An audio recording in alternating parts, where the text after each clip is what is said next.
بعد مرنے کے قبر میں بھی اجالا ہوگا. اور میرے اعلیٰ حضرت فرماتے ہیں لحد میں عشق رخ شاہ کا داغ لے کے چلے. لحد میں عشق رخ شاہ کا داغ لے کے چلے. اندھیری رات سنی تھی چراغ لے کے چلے. اور بیدم شاہ بارسی تو حد کر گئے, کہنے لگے پسے مردن, بعد مرنے کے پسے مردن فرشتوں نے جو تلاشی لی تو کیا نکلا؟ فقط ایک دل کے گوشے سے خیال مصطفیٰ نکلا. فقط ایک دل کے گوشے سے خیال. اور کامل پیرو نہ دے باہو قبر جنا دی جیوے. میرے بھائی نبی پاک صلی اللہ علیہ وسلم کے ساتھ وفا کی تنگی دیکھ کر دقت ساتھ دیا.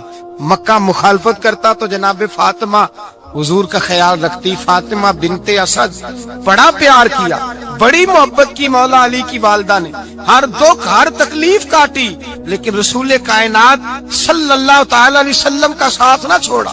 اور یہاں تک روایات میں ملتا ہے کہ جناب فاطمہ الزہرا جب بیعہ کے ان کے گھر گئی تو باہر سے سودا لا کے دیتی. حضرت فاطمہ سے بڑا پیار کرتی, بڑی محبت, مشکلات میں ساتھ دیا. جب وصال ہوا تو فرماتے ہیں کوہرام مچ گیا مدینے میں. لوگ منتیں کرتے تھے کہ حضور کا ایک بال مل جائے تو قبر میں بخشش کا سامان ہو جائے گا. رسول پاک نے فرمایا جب جناب علی کی والدہ کو غسل دے لو تو کفن پہنانے سے پہلے میرے پاس آنا.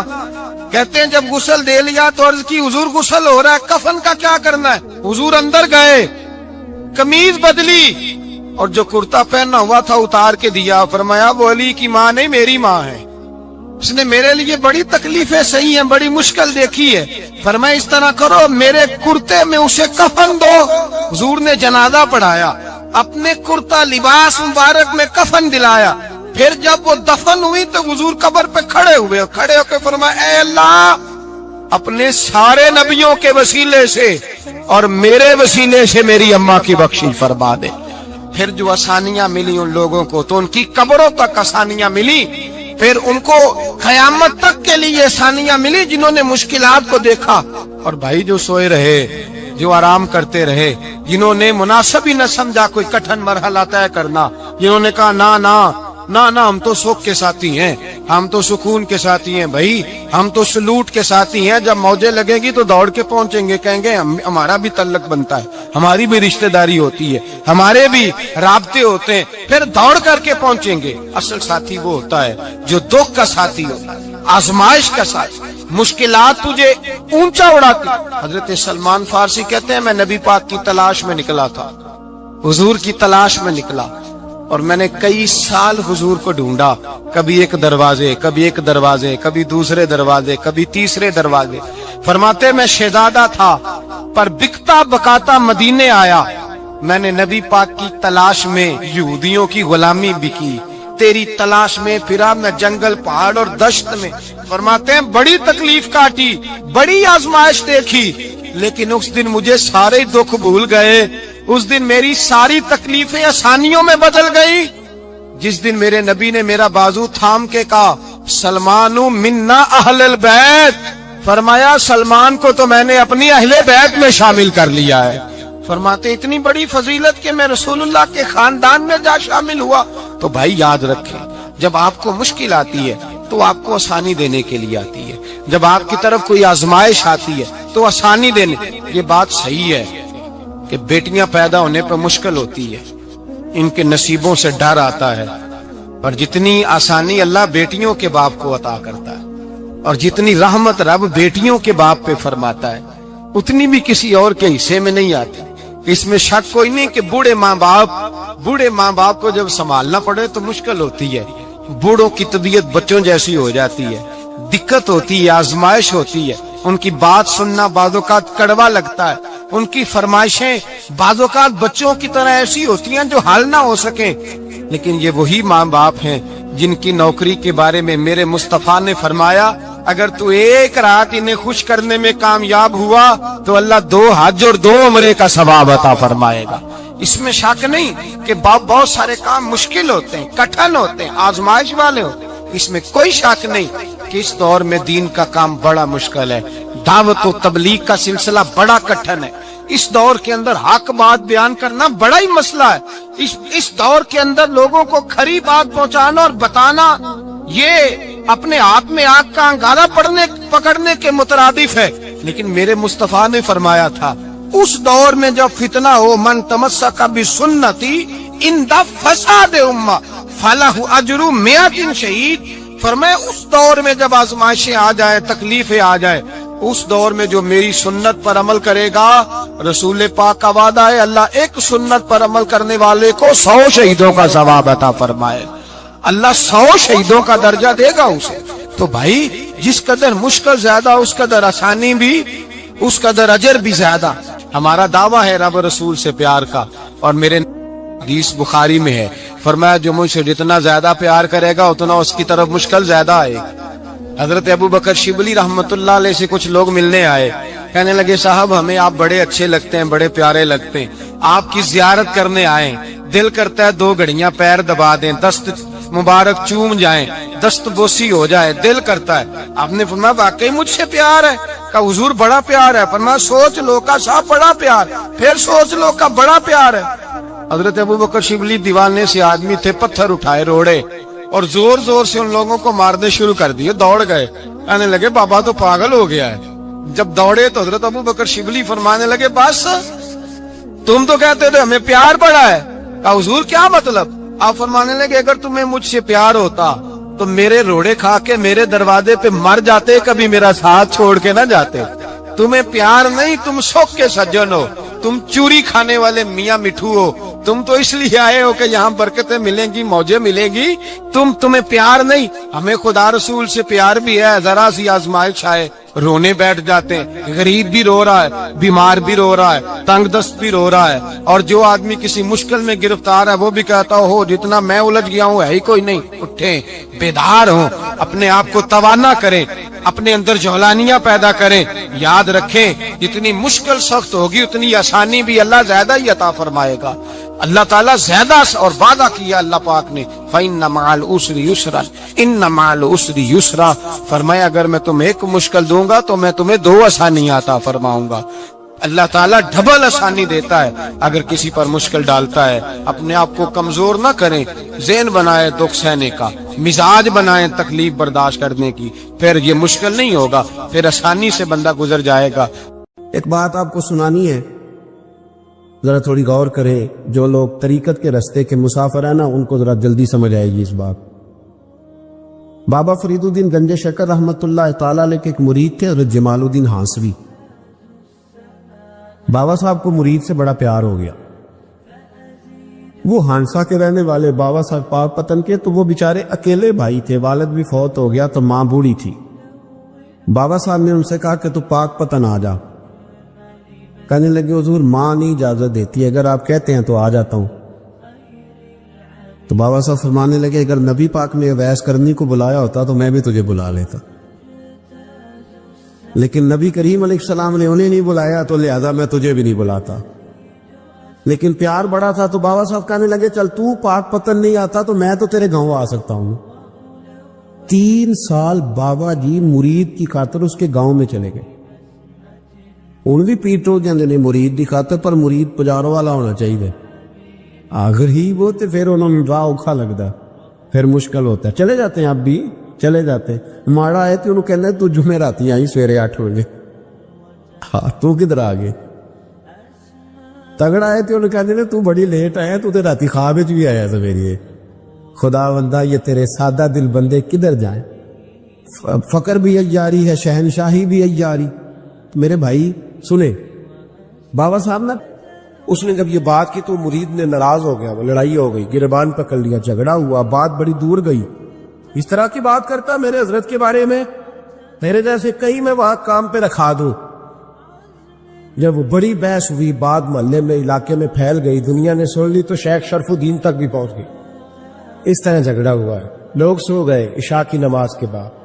حضرت صاحب نے نا سر پہ کپڑا لیا, اس عیسائی کے دروازے پہ دستک دی. وہ باہر آیا, فرمانے لگے لوگ تو سوچ سمجھ کے ملازم رکھتے ہیں, تو نے بھی تو سوچ ہی لیا ہوگا تبھی تو مجھے آفر کی ہے. تو اپنی آفر پہ قائم ہے, واقعی مجھے رکھ لے گا اور 6000 دینار دے دے گا. کہنے لگا جا بابا کام کر اپنا. فرمایا نہیں, تو نے اتنے لوگوں میں بات کی, اتنی بحث ہوئی, تو قائم ہے؟ کہنے لگا میں تو قائم ہوں, پر آپ نے نہیں قائم رہنا. فرمایا میں سوچ سمجھ کے آیا. اس نے کہا آپ ڈیوٹی کریں کہ بھینسوں کو چارہ ڈالیں گے؟ فرمایا ایک شرط, بس جب اذان ہو جائے نا تو مجھے رب کی نماز پڑھنے کی اجازت دے دے, باقی صبح و شام جو تو کہے گا. اگر اس غریب کی بیٹیاں بیائی جائے تو مجھے اور کیا چاہیے, اس کی 6 بیٹیوں کا بوجھ ہے اس کے سر پہ, تو مجھے رکھ لے. اللہ اکبر. وہ کہنے لگا چلے پھر میرے ساتھ خط بندگی کر لے. آج کل ہم اس کام کرتے ہیں, اس زمانے میں خط بندگی ہوتا تھا, غلامی کا خط.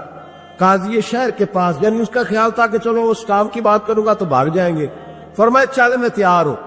قاضی تک گئے, طے ہو گیا, 6,000 دینار دے دیے. حضرت نے مرید کو بلایا, فرمایا پتر یہ لے جا, جا میری بیٹیوں کو روانہ کر دے. کہنے لگا حضور یہ کیا کر رہے ہو آپ, کچھ سوچے. فرمایا یار جب تجھے بیٹا بنا لیا تو پھر میری پوتیاں تو لگتی ہیں نا, میرا حق تو بنتا ہے نا, جا کے ڈیوٹی کر, ان کو بیاہ دے. بات پھیل گئی. بادشاہ بھی عقیدت مند تھا, وہ 12,000 دینار لے کے پہنچا. کیا بتاؤ ان رب کے بندوں کا دل کیسا ہوتا ہے, کیا درد ہوتا ہے, کیا رنگ. 12,000 دینار لے کے بادشاہ آیا اور آ کے حضرت کو پیش کیے کہ حضور آپ دیں اس عیسائی کو ڈبل دیں اور جائے کام کریں. آپ فرمانے لگے تو پیسے دے, شرطیں نہ لگا, میرا جہاں دل کرے گا میں خرچ کروں گا, مجھے تو مزہ ہی اب آنے لگا ہے. ابھی تو لطف آ رہا ہے, ابھی تو ذائقہ آیا ہے کچھ کرنے کو. پیسے دینے ہیں تو دے, پابندی نہ لگا, جہاں میرا دل کرے گا میں. اس نے کہا حضور ٹھیک ہے رکھ لے. حضرت نے فجر مسجد میں پڑھی, جیب میں 12,000 دینار تھے. اعلان فرمایا بھی کسی اور کی بیٹی بھی بیٹھی ہے تو پیسے میرے پاس ہے.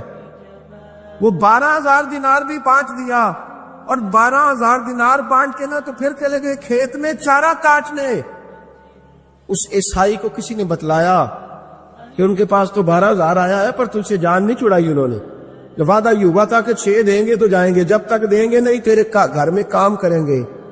وہ نا چارہ کاٹ رہے تھے, حضرت صاحب تو وہاں پہنچ گیا, دور جا کے کھڑا ہو گیا. کہنے لگا بابا پہلے تو میں نے مسلمانوں کے اخلاق سنے تھے, اب تو میں نے دیکھ بھی لیے, پر یہ بتا جب 12,000 آیا تھا جان کیوں نہیں چھڑائی؟ تو حضرت چارہ کاٹتے کاٹتے رو پڑے. فرمانے لگے تو نہیں نہ جانتا یہ بیٹیاں سانجھی ہوتی ہیں, پتہ نہیں نا. میرے رسول پاک نے تو خاتم تائی کی بیٹی کے سر پہ کپڑا رکھ کے کہا تھا بیٹیاں برابر ہوتی ہیں. تو یہ نہیں پتا جب اس کی 6 بیٹیوں کی شادی ہوئی ہے میرے اندر روحانیت کتنی بڑی ہے. فرمایا پھر 12,000 آیا ہے تو 2-4 بچیاں پھر گئی ہیں, یہ نہیں پتا میں اندر سے راضی کتنا ہوں, میں تیری نوکری کرتا رہوں گا, پتہ نہیں اللہ کتنی بیٹیوں کو بیاہ دے گا. اتنا رویا وہ عیسائی کے پیروں میں بیٹھ گیا. کہنے لگا بابا میں نے تیری مخالفت کی ہے, پر تیرے قریب آ کے پتہ چلا ہے تو بہت اونچے اخلاق کا مالک ہے, اور اگر تیرا یہ مقام ہے تو تجھے اخلاق سکھانے والے محمد عربی کی شان کتنی ہے گی. امام مالک کے پاس ایک بندہ آیا, اس نے کہا حضور میں درزی ہوں, ایک ظالم بادشاہ مجھ سے کپڑے سلواتا ہے, میں تو ظالموں کا مددگار نہیں نا.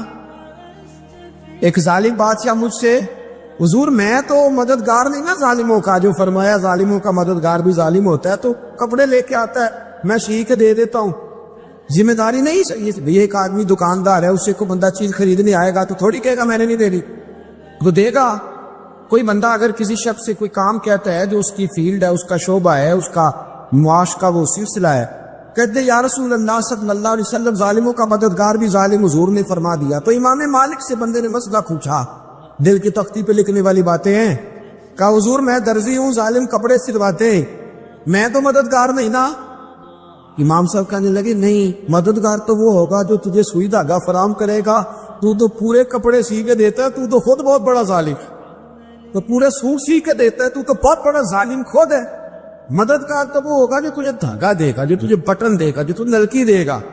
جو ظالم سے اتنی نفرت ظلم کر کے بنتا ہے, یہاں تو ہمارے زمانے میں ہیرو بن جاتے ہیں لوگ. ظالم ہیرو ہے, لوگ اس سے ڈرتے پھرتے گھومتے پھرتے, اور بہت سارے کم مزاج لوگ اس کے پیچھے ہاتھ باندھ کے پھرتے ہیں. ظالموں کی مدد کرنا, ظالموں کے ساتھ رہنا, یہ ظلم ہے, ظلم, یہ زیادتی ہے. میرے نبی پاک صلی اللہ تعالی علیہ وآلہ وسلم نے ارشاد فرمایا, یاد رکھو رب فرماتا ہے میں مظلوم کی مدد ضرور کروں گا, چاہے جلدی کروں چاہے دیر سے کروں، میں مظلوم کی مدد۔ اور حضور صلی اللہ علیہ وسلم نے فرمایا ہے، حضرت معاذ بن جبل کہتے ہیں حضور نے مجھے یمن کا گورنر بنایا، جب میں جانے لگا نا تو حضور نے بڑی نصیحتیں کی، بخاری میں موجود ہے، فرماتے جب میں پلٹنے لگا تو میرے رسول نے فرمایا معاذ ایک منٹ ٹھہر جا، ایک بات میری یاد رکھنا، اس کو نہ بھولنا۔ کہا حضور کیا؟ فرمایا دیکھنا کسی پہ ظلم نہ کر بیٹھنا، کہیں تجھ سے زیادتی نہ ہو جائے۔ محبوبہ پھر حضور نے فرمایا سن میرے معاذ، میں تجھے گورنر بنا رہا ہوں، زیادتی نہ کر بیٹھنا۔ یا رسول اللہ صلی اللہ علیہ وسلم کیا ہوتا ہے؟ تو میرے کریم نے فرمایا جب مظلوم دعا کے لیے ہاتھ اٹھاتا ہے تو عرش کا مالک کہتا ہے فرشتوں پیچھے ہٹ جاؤ، عرش کا مالک کہتا ہے فرشتوں پیچھے ہٹ جاؤ، دروازے کھول دو۔ فرمایا مظلوم اور رب کے درمیان شے حائل کوئی نہیں۔ بڑے غور کے ساتھ سورہ مومنون کی ان ابتدائی آیات پر غور کرنا چاہیے۔ رب فرماتا ہے قد افلح المؤمنون، تحقیق مومن کامیاب ہو گئے۔ کون سے مومن؟ الذین ہم فی صلاتہم خاشعون، وہ جو اپنی نمازوں میں گڑ گڑانے والے، خشوع کے ساتھ، عاجزی کے ساتھ، انکساری کے ساتھ، ذوق کے ساتھ نماز پڑھنے والے ہیں۔ والذین ہم عن اللغو معرضون، اور وہ جو بیہودہ باتوں سے منہ پھیرنے والے، لغویات سے اپنا رخ پھیرنے والے، سنجیدہ لوگ۔ پھر ارشاد فرمایا والذین ہم للزکاۃ فاعلون، جو زکوٰۃ دینے کا کام کرنے والے ہیں۔ پھر فرمایا والذین ہم لفروجہم حافظون، اور وہ لوگ جو اپنی شرمگاہ کی حفاظت کرنے والے، اپنی شرمگاہ کی حفاظت کرنے والے۔ الا علی ازواجہم، مگر یہ کہ اپنی بیویوں پر، او ما ملکت ایمانہم، یا اپنی شرعی باندیوں پر۔ اس زمانے میں جو لونڈی خریدی جاتی تھی اس سے بھی وطی کرنا جائز تھا، اگرچہ اب لونڈیاں موجود نہیں ہیں تو یہ فعل بھی موجود نہیں، سوائے اپنی بیویوں پر یا شرعی باندیوں پر۔ فإنہم غیر ملومین، فرمایا جو یہ کام کرے اس پر کوئی ملامت نہیں ہے، اپنی بیوی کے پاس شرعی طریقے سے جائے یا باندی کے پاس جائے۔ فمن ابتغى وراء ذلك، اور جو آدمی اس کے بعد اس حد سے بڑھے، اس کے سوا کچھ اور کرے جو بندہ، فرمایا فاولئک هم العادون، یہ لوگ حد سے بڑھنے والے، جو لونڈیوں اور باندیوں کے علاوہ، اپنی بیویوں کے علاوہ کسی اور جگہ گندگی کریں، یہ حد سے بڑھنے والے، حدوں کو کراس کرنے والے لوگ ہیں۔ پھر ارشاد فرمایا والذین هم لاماناتہم وعہدہم راعون، اور وہ جو اپنی امانتوں اور اپنے وعدوں کی رعایت کرتے ہیں، امانتیں ادا کرتے ہیں، وعدے پورے کرتے ہیں۔ اور وہ لوگ جو اپنی نمازوں کی حفاظت کرنے والے ہیں، جن میں یہ خوبیاں آ گئیں، میرا رب فرماتا ہے نماز میں خشوع وضو حاصل ہو گیا، فضولیات سے بچ گئے، زکوٰۃ ادا کرنے والے بن گئے، شرمگاہ کی حفاظت کرنے والے بن گئے، امانتیں عہد پورے کرنے والے بن گئے، اپنی نمازوں کے محافظ ہو گئے۔ اللہ اکبر، قربان جائیں۔ مالک فرماتا ہے اولئک هم الوارثون، یہی لوگ تو وارث ہیں۔ یا اللہ کس چیز کے؟ فرمایا الذین یرثون الفردوس، یہ لوگ جنت کے وارث ہیں، یہ جنت کے وارث ہیں یہ لوگ۔ ہم فیہا خالدون، اور فردوس سے، جنت سے نکالے نہیں جائیں گے، ہمیشہ ہی جنت میں رہیں گے۔ یہ آیات اللہ کا مطالبہ بھی ہے، یہ آیات صحابہ، اہل بیت، اولیاء اللہ، ان تمام کی سیرت کا عکس بھی ہے۔ اور سب سے بڑھ کر سیدہ عائشہ صدیقہ فرماتی ہیں یہی تو آیات ہیں جنہیں اچھی طرح سمجھ لو گے تو تمہیں مدینے والے کے اخلاق بھی سمجھ میں آ جائے، حضور کے اخلاق بھی تمہیں سمجھ میں آئے۔ بڑے غور کے ساتھ سورہ مومنون کی ان ابتدائی آیات پر غور کرنا چاہیے۔ رب فرماتا ہے قد افلح المؤمنون، تحقیق مومن کامیاب ہو گئے۔ کون سے مومن؟ الذین ہم فی صلاتہم خاشعون، وہ جو اپنی نمازوں میں گڑ گڑانے والے، خشوع کے ساتھ، عاجزی کے ساتھ، انکساری کے ساتھ، ذوق کے ساتھ نماز پڑھنے والے ہیں۔ دیکھیں قرآن نے یہ نہیں کہا شروع میں کہ وہ لوگ اپنی نماز پابندی سے پڑھتے ہیں، بلکہ فرمایا وہ نمازوں میں عاجزی کرتے ہیں، وہ نماز میں خشوع کرتے ہیں، خضوع کرتے ہیں. نماز ہم بھی پڑھتے ہیں. ڈھیر سارے لوگ ہیں جن کا یہ مطالبہ ہے کہ میرا نماز میں دل ہی نہیں لگتا. پہلی بات تو یہ ہے کہ دل نہ بھی لگے تو نماز پھر بھی پڑھنی ہے.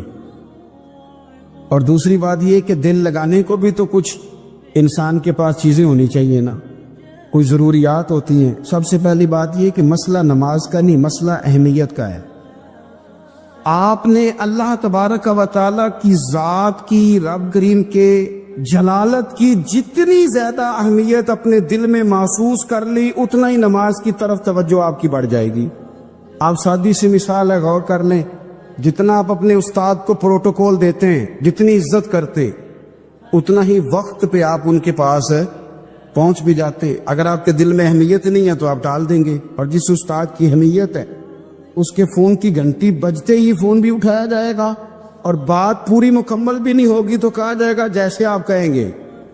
اور جو وقت وہ دیں گے ان سے 10 منٹ پہلے پہنچنے کی کوشش بھی کی جائے گی. بس سمجھ لیں دل لگنے نہ لگنے کا مسئلہ نہیں، اہمیت کا مسئلہ ہے.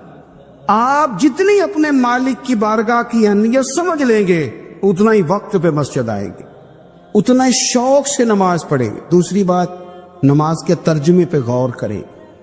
آپ یقین کریں اگر نماز کا ترجمہ ہمیں آ جائے نا تو ہمیں تو یوں لگے کہ ہم تو اپنے مالک کی بارگاہ میں عرض و معروض کرنے حاضر ہوئے. یہ سورہ فاتحہ ہی دیکھ لیں آپ. حضور فرماتے ہیں، رب فرماتا ہے سورۃ فاتحہ آدھی میری ہے آدھی میرے بندے کی ہے. جب اس نے کہا الحمدللہ رب العالمین الرحمن الرحیم مالک یوم الدین ایاک نعبد و ایاک نستعین، جب یہاں تک وہ لفظ کہتا ہے تو یہ حصہ میرا تھا. اس نے اپنے رب کی تعریف کی، اور جب کہا نا اس نے اہدنا الصراط المستقیم، اب بندے نے التجائیں شروع کر دی. اس نے کہا کہ مالک بھی تو ہے، رحمان بھی تو ہے، رحیم بھی تو ہے، عبادت بھی تیری کرتے ہیں تو مدد بھی تو تجھی سے مانگنی ہے نا. اب مہربانی فرمانا اہدنا الصراط المستقیم، ہمیں سیدھا راستہ دکھا دے. صراط الذین انعمت علیہم، ان لوگوں کا راستہ دکھانا جن پر تو نے انعام کیا ہے. غیر المغضوب علیہم ولا الضالین، ان کے راستے پہ نہ چلانا ان پر تیرا غضب ہوا، جو گمراہ ہو گئے ان کے راستے. تو نماز میں جب ترجمے پر آپ کا غور ہوتا ہے تو آپ کا تو دل خود بخود لگ جاتا ہے، شوق پڑ جاتا ہے آپ کا. تو اتنی چیزیں ہم زندگی میں یاد کرتے ہیں، تو اگر ترجمہ بھی نماز کا یاد کر لیں اور پھر شوق سے پڑھیں تو آپ یقین کریں طبیعت کھینچی چلی آئے گی. ہمارے ہاں کچھ لوگ نماز پڑھتے ہیں پر بڑی لاپرواہی سے پڑھتے ہیں، کبھی ادھر دیکھتے ہیں کبھی ادھر دیکھتے ہیں، کبھی بال سہلاتے. اور میں نے دیکھا ہے سجدے جا رہے ہیں تو سیانے سیانے بندے کبھی کپڑے کو چھیڑ رہے ہیں کبھی جگہ کو چھیڑ رہے ہیں. میرے نبی کریم صلی اللہ تعالی علیہ وسلم نے فرمایا ان لوگوں کا کیا حال ہے جو اپنی نماز میں نظریں آسمان کی طرف اٹھاتے ہیں. رکوع سے اٹھے تو اوپر دیکھنا شروع کر دیا، کیا حال ہے ان کا. اور پھر حضور نے ایک موقع پر تو سختی فرمائی، فرمایا جو نماز پڑھتے اپنی نظریں آسمان کی طرف اٹھاتا ہے وہ باز آ جائے، ورنہ ایسا نہ ہو کہ رب اس کی آنکھیں ہی چھین لے. باز آ جائے اس کام سے. خشوع کے ساتھ نماز پڑھے، عاجزی کے ساتھ نماز پڑھے، اس کا دل لگا ہوا ہو نماز کے اندر. میرے نبی پاک صلی اللہ تعالی علیہ وآلہ وسلم کے غلام حضرت انس بن مالک رضی اللہ تعالی عنہ فرماتے کہ رسول پاک صلی اللہ علیہ وسلم نے مجھ سے فرمایا تھا کہ بیٹے نماز میں ادھر ادھر دیکھنے سے بچو، کیونکہ فرمایا نماز میں ادھر ادھر توجہ کرنا یہ بندے کو ہلاک کر دیتا ہے. ہلاکت ہے اس میں اگر تم نے ادھر ادھر توجہ کی. نماز تم مالک کی بارگاہ میں کھڑے ہو اور تم دیکھ ادھر ادھر رہے ہو. تو ایک تو نماز عاجزی کے ساتھ. پھر فرمایا والذین ہم عن اللغو معرضون، وہ لوگ جو فضول باتوں سے، لغویات سے اپنا منہ پھیر لیتے ہیں، فضولیات سے. ہمارے یہاں نا بہت سارے لوگ ایسے ہیں جو بلا وجہ ان چیزوں میں دلچسپی لیتے ہیں جو ان کے مطلب کی نہیں ہے. ان کے مطلب کی مطلب آپ کسی سے ملنے کہتے کیا حال ہے، ٹھیک ہے جی. بچوں کا کیا حال ہے، ٹھیک ہے. بچے کتنے ہیں؟ تو بھئی آپ کو جب پتہ ہی نہیں تھا کتنے ہیں تو حال کیوں پوچھا آپ نے؟ آپ کرتے کیا ہیں؟ آپ کا بڑا بھائی کیا کرتا ہے، چھوٹا بھائی کیا کرتا ہے، ابا جی کیا کرتے؟ بھئی آپ کے مطلب کی بات نہیں، آپ مطلب کی مقصد کی بات کریں. بے مقصد باتوں میں الجھنے کی ضرورت نہیں ہے. دیکھیں اپنا ادارہ میں چلاتا ہوں, اپنا گھر آپ چلاتے, اپنی ڈیوٹی آپ کرتے. آپ کو زیادہ بہتر پتہ ہے کہ آپ اپنا گھر کیسے چلا رہے ہیں. مجھے زیادہ بہتر پتہ ہے کہ میں مدرسہ مسجد, مجھے زیادہ بہتر پتہ ہے اس کے اندر کون سی اصطلاح کس طرح کرنی ہے. یہ مجھ سے زیادہ بہتر کوئی بندہ جانتا نہیں. اب ہم کیا کرتے ہیں, جب ہم دوسرے کے کام میں مداخلت کرتے ہیں تو دو نقصان ہوتے ہیں. ایک تو اس کے ساتھ ہمارا رائے کا اختلاف ہو جاتا ہے, اور دوسرا ہمارے اپنے بہت سارے کام رہ جاتے ہیں, کیونکہ ہماری توجہ ہی دوسرے کی جانب تھی. اپنے بڑے سارے کام رہ جاتے. اس لیے بہت ساری ایسی چیزیں ہیں جن میں بلا وجہ کوئی مقصد نہیں. ہم پرانے لوگوں سے باتیں سنا کرتے تھے, ہمارے بزرگ کہا کرتے تھے جڑے پنڈ جانا نہیں, جڑے پنڈ جانا نہیں وہ راہ پوچھنے دی کی. لغویات میں نہ الجھے, فضولیات میں نہ الجھے, یعنی ٹو میں رہنا, ٹو میں. آپ یقین کریں میں نے پرسنلی طور پہ اس چیز کو محسوس کیا ہے کہ ہمارے بہت سارے اہم حقوق صرف اس لیے مس ہوتے کہ ہماری اپنے سے زیادہ توجہ سامنے والے پہ ہوتے. سامنے والے, میں نے دیکھا بڑے بڑے عجیب سوال اور بڑے بڑے انوکھے سوال, مطلب یہ کہ اتنی لمبی چوڑی, اور لوگوں کو بڑا پتہ ہوتا ہے یہ فلاں آدمی جو ہے اس کے بچے کتنے ہیں, وہ بیاہ ہے کہاں پہ, کس کس علاقے میں ان کی شادیاں ہوئی ہیں. اتنی تفصیلات کی ہمیں ضرورت نہیں ہے. ہم سے تو ہمارے بارے میں پوچھا جائے تو ہمیں اپنا معاملہ بڑا صاف ستھرا. دیکھیں کیا سونی بات کی مدینے والے رسول, قربان جائیں حضور کے جملوں پر. ایک شخص نے پوچھا حضور سونا اسلام کون سا ہے, خوبصورت مسلمان کون ہے؟ تو نبی پاک صلی اللہ علیہ وسلم نے فرمایا وہ خوبصورت مسلمان ہے جو بات اس کے مقصد کی نہیں, بے معنی ہے وہ بات وہ چھوڑ دے. بے مقصد باتوں سے الجھنا جو بندہ چھوڑ دے وہ مسلمان بڑا سونا مسلمان ہے. ہم کمزور اس لیے ہوتے ہیں کہ ہماری توجہ زیادہ دوسروں کی باتوں پر پڑتی ہے. پھر فرمایا والذین ھم للزکاۃ فاعلون, وہ لوگ جو زکوٰۃ دینے کا کام کرتے ہیں, صدقات کرتے ہیں, خیرات کرتے ہیں, وہ کامیاب ہو جاتے. پھر فرمایا والذین ھم لفروجہم حافظون, وہ جو اپنی شرمگاہ کی حفاظت کرتے ہیں. نوجوان میری بات پر توجہ کریں. فرمایا وہ لوگ جو اپنی شرمگاہ کی, والذین ھم لفروجہم حافظون, وہ لوگ جو اپنی شرمگاہ کی حفاظت کرتے. حضور غوث پاک رضی اللہ تعالیٰ عنہ فرمایا کرتے تھے دو چیزیں انسان اپنی سنبھال لینا, ایک پیٹ اور ایک شرمگاہ. تو فرماتے تھے ولایت اس کے بڑی قریب آ جاتی. ہم نہ ان لذات میں الجھ جاتے. سیانے سیانے بندے روٹی کمر سیدھی کرنے کے لیے کھانی چاہیے, زبان کے ذائقے کے لیے نہیں کھانی چاہیے. یہ زبان کا ذائقہ لگ جائے یہ کہیں کا نہیں چھوڑتا انسان. اپنی شرمگاہ کی جو لوگ حفاظت کر لیتے, کوئی بڑے سے بڑا گناہ کرنے سے بھی بندہ کافر نہیں ہوتا, بندہ کفر کرنے سے کافر ہوتا ہے. گناہ بڑے سے بڑا کرنے والا بھی گناہگار ہے, کافر نہیں. کہ بعض گناہ ایسے ہیں جو جس وقت بندہ کر رہا ہوتا ہے اس وقت وہ مومن نہیں ہوتا. میرے نبی کریم صلی اللہ تعالی علیہ وسلم نے فرمایا جب کوئی شرابی شراب پیتا ہے اس وقت مومن نہیں ہوتا. جب کوئی چور چوری کرتا ہے تو اس وقت مومن نہیں ہوتا, اور جب کوئی زانی زنا کرتا ہے تو تب وہ مومن نہیں ہوتا. اتنی دیر کے لیے اس کے دل سے ایمان نکال لیا جاتا ہے. یہ جو ہمارے لڑکے بن سمر کے نکلتے ہیں, یہ جو میک اپ کا خرچہ لڑکیوں کے برابر لڑکوں کا ہوتا جا رہا ہے, یہ جو لڑکے بھی رات کو چہرے پر کریم لگا کر کے سوتے, یہ بتا سکتے ہیں کہ مقاصد کیا ہے؟ بتا سکتے ہیں؟ یعنی بچے بھی بغیر شیمپو کے بال نہیں دھوتے. مثلا کیا کرنا ہے آپ نے اس کا؟ بڑی بڑی قیمتی چیزیں جو ہیں وہ آپ نے رکھی ہوئی ہیں, مقصد کیا ہے؟ یہ جو ہمارے بچے بن سنور کے نکل رہے ہیں تو کیا دعوت دے رہے ہیں سوسائٹی کو؟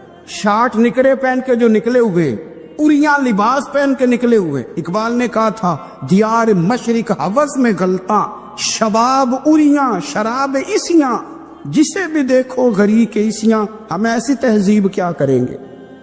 شباب اریاں, تم نے اپنی جوانی ننگی کر ڈالی ہے ساری معاذ اللہ. کن مقاصد کے لیے؟ میں وہ اعداد و شمار بتا نہیں سکتا. ہمارے ہاں گند سستا ہو گیا ہے، لوگوں نے گناہ تک پہنچنا آسان بنا دیا ہے. آپ دیکھ لیں گندگی دروازے پہ اور گند موبائل میں. کیسے بچائیں ان بچوں کو؟ کیا کریں؟ کلیجے پھٹتے. ابھی باتیں سوچتے ہیں تو سوچتے ہیں آنے والی نسل کو کہاں لے جائیں، کہاں چھپائیں، کیا ایسا کریں کہ یہ بچ جائیں. خدا را قربان جائیں حضرت عثمان غنی پر. مصنف ابن ابی شیبہ میں صحابہ فرماتے حضرت عثمان غنی نا بڑے مالدار تھے. مال آتا ہے تو لوگ عیاش نہیں ہو جاتے، مال آتا ہے تو لوگوں کی خواہشات بہت بڑھ نہیں جاتی. بڑے مالدار تھے، مالدار بھی تھے اور سونے بھی بڑے تھے. حضرت اسامہ بن زید کہتے ہیں میں نے زندگی میں اتنا سونا بندہ نہیں دیکھا جتنے حضرت عثمان غنی خوبصورت تھے. پیسہ بھی حسن بھی، لیکن فرماتے ہیں کہ حضرت عثمان غنی سب سے بڑھ کر اپنی شرمگاہ کی حفاظت کرنے والے اور سب سے بڑھ کر صلہ رحمی کرنے والے، رشتہ داروں سے اچھا سلوک کرنے والے، حیا والے، شرم والے، پاکیزگی والے. آپ کا ذہن ہے، آپ صبح اٹھتے ہی ذہن بنا لیں کہ میں نے آج اتنا سبق پڑھنا ہے، آج اتنی تفسیر دیکھنی ہے، اتنی عبادت کرنی ہے، فلانی نعت میں نے دیکھنی ہے، فلاں خیر کا کام کرنا ہے، فلاں آدمی کے ساتھ نیکی کرنی ہے. صبح ذہن بنا لیں، آپ کا ذہن وہی کام کرنے لگے گا. لیکن اگر صبح اٹھتے ہی ذہن میں گندگی ہے، رات کو سوتے ہی معاذ اللہ ذہن میں وسوسے ہیں، تو سارا دن وہی چکی چلے گی، وہی انداز رہے گا.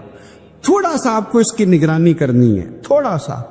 ایک بڑی خوبصورت بات امام اعظم ابو حنیفہ کے ایک شاگرد گزرے امام محمد رحمۃ اللہ علیہ. خوبصورت بڑے تھے، کچھ خوبصورت تھے،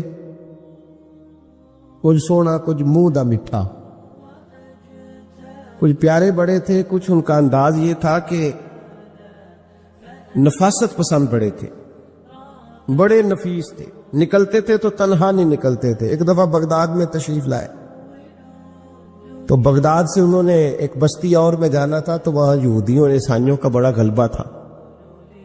تو امام محمد رحمۃ اللہ علیہ فرمانے لگے یہودیوں عیسائیوں کے بیچ سے گزرنا ہے تو کوئی یہی نہ سمجھے کہ ان کے تو پلے کچھ نہیں. کہنے لگے سونے گھوڑے لاؤ عربی نسل کے. 30 شاگرد ساتھ تھے، ان کو بھی ساتھ تیار کیا. عربی نسل کے 30 گھوڑے اور 30 شاگرد. ان کو کہا بھی دستاریں ذرا اونچی باندھنا، تو دستاریں بھی باندھی انہوں نے کلے والی بڑی خوبصورت. شاگردوں کو بھی جبے پہنائے، خود بھی جبہ پہنا سفید رنگ کی. اعلیٰ نسل کی گھوڑی آگے آگے، پیچھے 30-32 شاگرد. اور جب آپ گزرے نا بغداد کے آگے اس علاقے سے، یہاں یہودی عیسائیوں کی بھی کثرت تھی. عورتوں کی عادت ہوتی تھی پرانے زمانے میں مہمان دیکھنے کے لیے چھتوں پہ چڑھ جاتی، کچھ اپنے دروازے پہ کھڑی ہو جاتی، کچھ دیکھتی کھڑکیوں میں سے کہ گزر رہا ہے کوئی مہمان. تو یہودیوں کی عیسائیوں کی بہت ساری عورتیں چھتوں پہ چڑھ گئیں. تو مسلمان نعرے لگانے لگے امام محمد آ گئے، امام محمد آ گئے. کچھ پہلے ہی بڑے حسین تھے،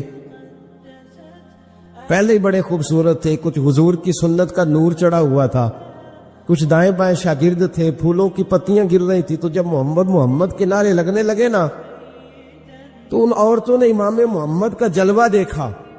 تو دیکھا دیکھی کام کیا شروع ہوا، ایک نے دیکھا تو اتنی محو ہوئی کہ اس نے کلمہ پڑھنا شروع کر دیے. اس سے کلمہ سن کے تو دوسری نے بھی پڑھا، تیسری نے بھی پڑھا، چوتھی نے بھی پڑھا. بیبیاں بلند آواز سے مسلمان ہونے لگی. ان کو دیکھا دیکھی مرد بھی پڑھنے لگے. ڈھیر سارے یہودی عیسائی مسلمان ہو گئے. ایک مسلمان ان سے کہنے لگا تمہیں غلطی لگ گئی ہے، یہ ہمارے نبی محمد نہیں.